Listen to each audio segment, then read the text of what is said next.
Lady Lily back with another video, and this is the recap, overview, summary, tell all of Insecure season 4, episode 4, Low Key Losing It. So the show opens up with Issa. She's preparing for the block party, and she gets a knock at the door, and apparently it is Ratchet Trina and all the tenants.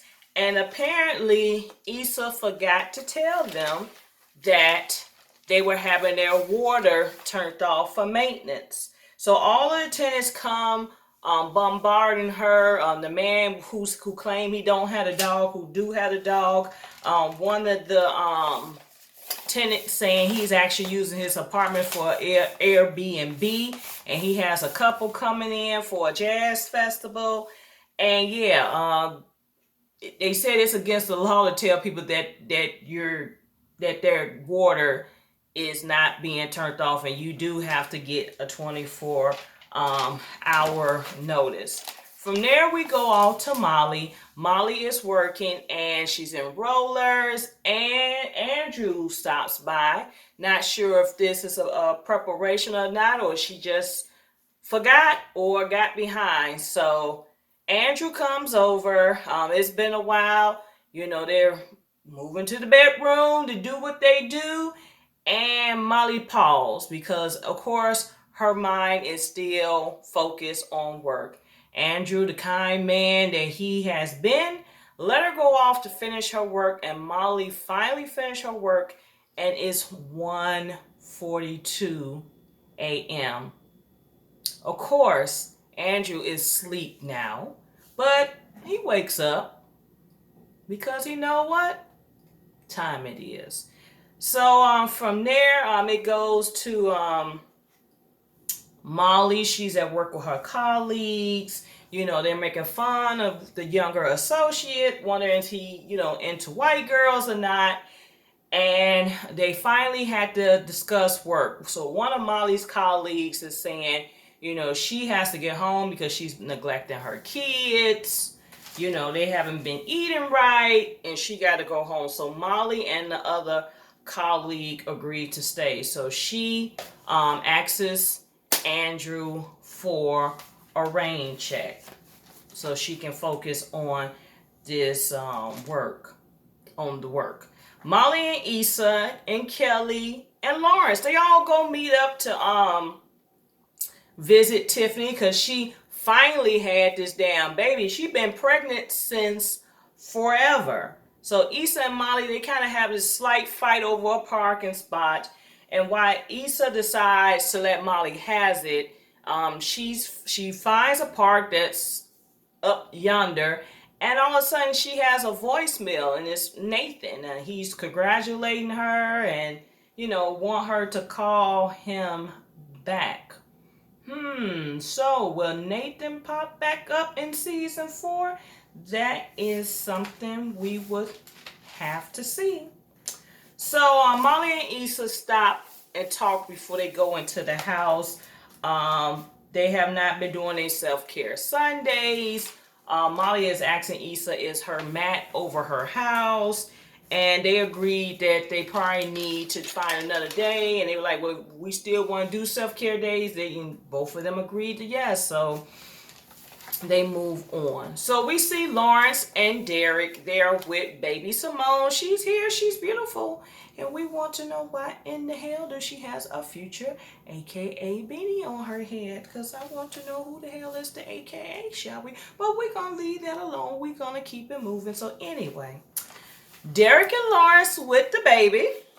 And Derek asks Lawrence, do he want to hold the baby? And then Lawrence was like, oh, I dropped a burrito today. And Derek was like, never mind. So Lawrence asks Derek, how it feels to have a little girl. And he's like, it's effed up. He said, because before I was with Tiff, I did a lot of grimy stuff. And all those women were daughters. And now I have a daughter. So he's realizing that, damn, I got a little girl. She might grow up to get hurt by some grimy dude. And he was that grimy dude. And he was being a grimy dude to somebody else's daughter. So he was having these, recollections, and he's just on this rant and rage, and he gonna say, some teenager boy is gonna want to finger my princess.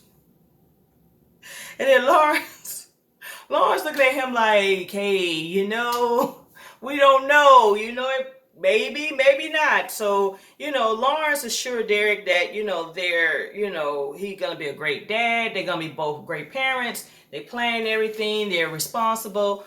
Derek claims that they weren't trying to have a baby for another 2 years. The plan was for them to buy a house, travel a little more, and then settle down to have the baby. So he said this is not how he actually pictured himself going to fatherhood. But you know what he said? He's gonna try. He's gonna do what he do to make it happen. Tiffany is being real, y'all. She's over here. She drinking wine. She pumping milk out the breast over here. She said this whole motherhood thing is not glamorous. She said childhood, it hurts and it's ugly. She said that she stink pretty much. She ain't showered in 3 days and she's a hot mess. Pretty much. That's pretty much sums up everything. She said she over her mommy friends already because they're too much into putting on appearance. And then Kelly, Issa, and Maya like, no, for real? Are you serious? Like, no shit. But anyway, yes. Yeah, this is not all cracked up to what Tiffany, claimed to be, but she gonna make it happen. And she said she thanked God for Derek, and he's been really helpful in stepping up because apparently, she was in the hospital. She suffered a blood clot, and Molly was talking about how partnerships are important because Andrew understands that she has to work late, and she goes yada yada yada, and then Issa jump in with her, oh, since when you the red table talk Jada. So yeah, it was supposed to be a joke, but Molly didn't take it as a joke. So Molly and Tiffany goes off to check on the baby. Issa have a conversation with Kelly, asking her, do she feel that Molly seems off, or has Molly came to talk to her about their relationships? Apparently, no. Kelly said that maybe she's just taking her crap out on Issa. And yeah, and then Lawrence walks up, and then Kelly is the queen of petty and shade. She said, look at Lawrence, looking like a provider, looking like he employed. So Lawrence and Issa goes off to talk. While they're off talking, Molly is shaking her head as she see Issa and Lawrence in the courtyard talking. And she had asked her, Andrew had texted her. He was asking her, do she want to catch a movie? She was saying she had to take a rain check because she's still on baby duty with Tiffany and the baby, and later she was going off to work. So he gives her the thumbs up. So already Molly doing too much. Got this man coming over, making him fall asleep, waking him up wee hours of the morning, trying to get you due. Man trying to take you out to the movies. You giving him a thumbs up. You got to be hanging out with the baby all day. You ain't got to hang out with the baby all day. I understand. Y'all good friends. You don't have to hang out with the baby all day. You give the baby a little couple of hours and you keep it moving. So we already seeing signs of her putting Andrew on the back burner. Hold that thought. Keep it moving. So anyway, Molly goes to hold the baby, and Tiffany was just saying her and Andrew are gonna make Aiko babies, and they're gonna be cute. And Molly said, I'm just trying to live in the moment and not take things as they come. And Tiffany said, well, whatever makes you happy. So it goes back to, have Tiffany talk to Issa at all, because, they are pretty much, you know, kind of clashing and beefing. Because Molly said, Issa, always say, Issa tells Molly all the time that she don't want to be happy, and she always brings out the old Molly. And I said, what did I say?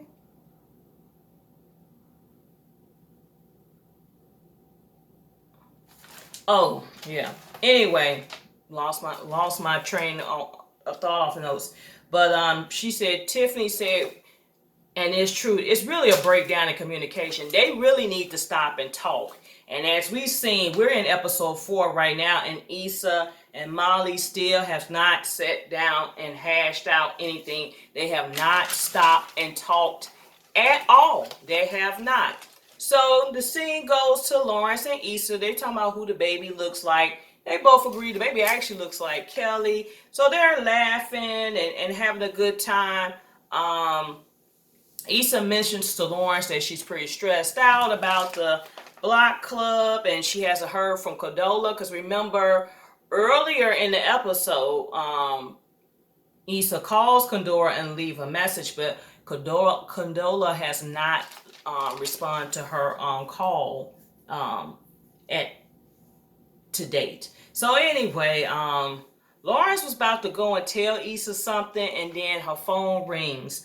Apparently, Issa's headliner for the block party, Schoolboy Q, has dropped out. So this is a game changer for Issa right now, because she was really banking on Schoolboy Q to be the headliner and be one to get the people out and come into the event. It just goes, Issa goes to take off while the other girls plan to stick around and help Tiffany. She goes off. She tried to make a couple of phone calls. She thought about reaching out to Beyonce.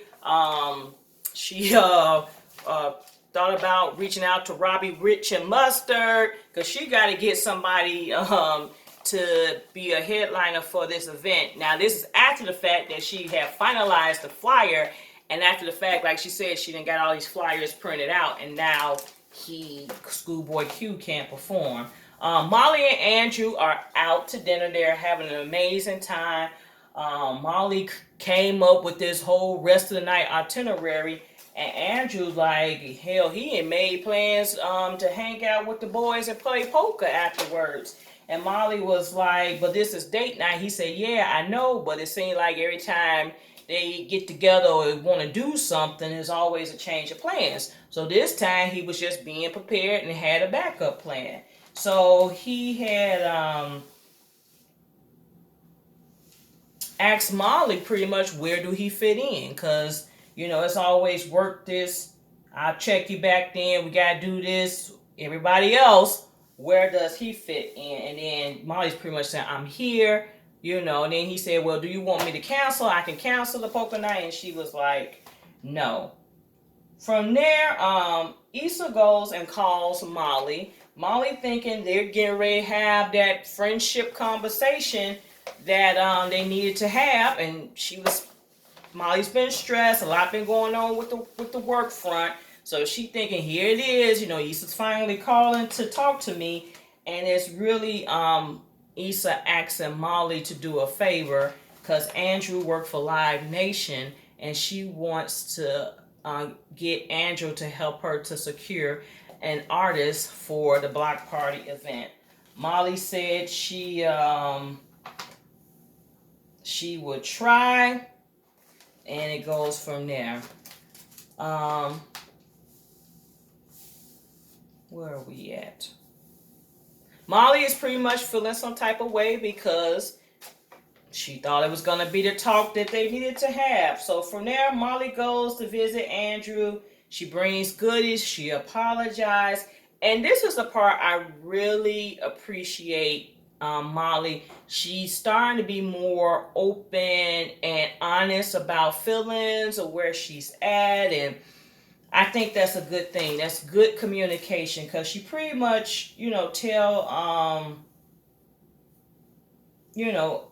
Andrew, she apologizes. Then Andrew said he likes her. but he feel like now they're at the point they're out the honeymoon stage. And he said he just feel like their schedules are not compatible. In other words, Molly's not making time for him. And, it's like he's thinking, he's not a priority. But Molly said she hasn't been in a real relationship in a long time, and she hasn't been in a relationship long enough to have to balance a real relationship in her life, because she, all the dudes, they within the last couple of seasons, they all bounced out really quick. Or, Dro was married, so hell, Dro just got in when he fit in because he was married. But, she has to find time, and she says she's willing to make Andrew the priority. And that kind of hit home with me, because I had a conversation with a girlfriend of mine, and we was just saying, like, once all this blows over, with what's going on out here, we want to probably put more emphasis on, being in a relationship and making time to date. We're both in sororities.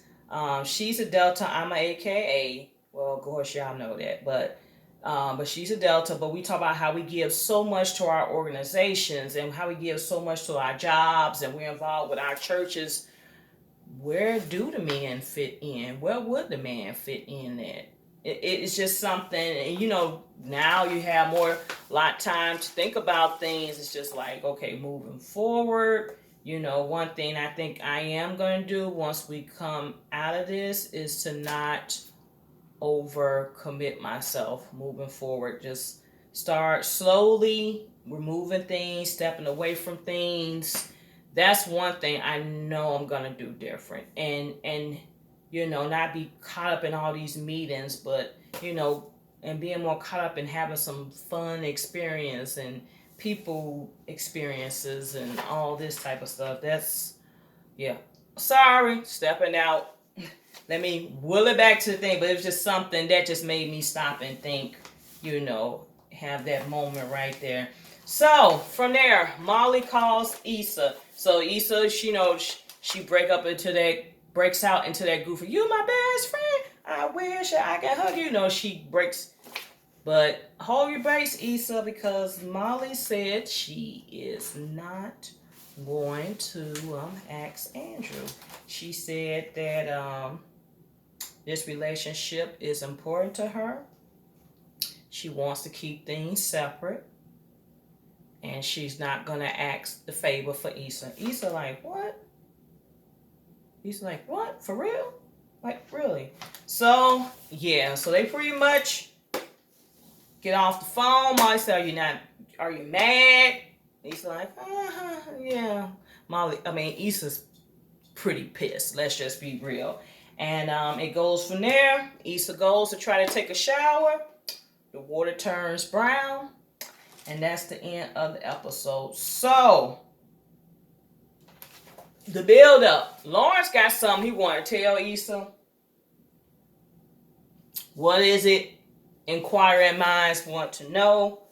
Nathan makes a phone call. Are we bringing Nathan back this season? Inquiring minds want to know. Molly and Issa relationship. They still have not reconciled, and the saga continue. Tiffany and Derek. Parenthood is probably finna be interesting for them. And then I still got this question. Who idea was it to put the future AKA beanie on the baby? Who's connected? Who is my soror? I want to know. Inquiring minds would like to know. But you know what? That is it. That is all. Like, comment, subscribe. Stay tuned for more videos. Have a blessed, positive, and productive week. Stay at home. Peace out.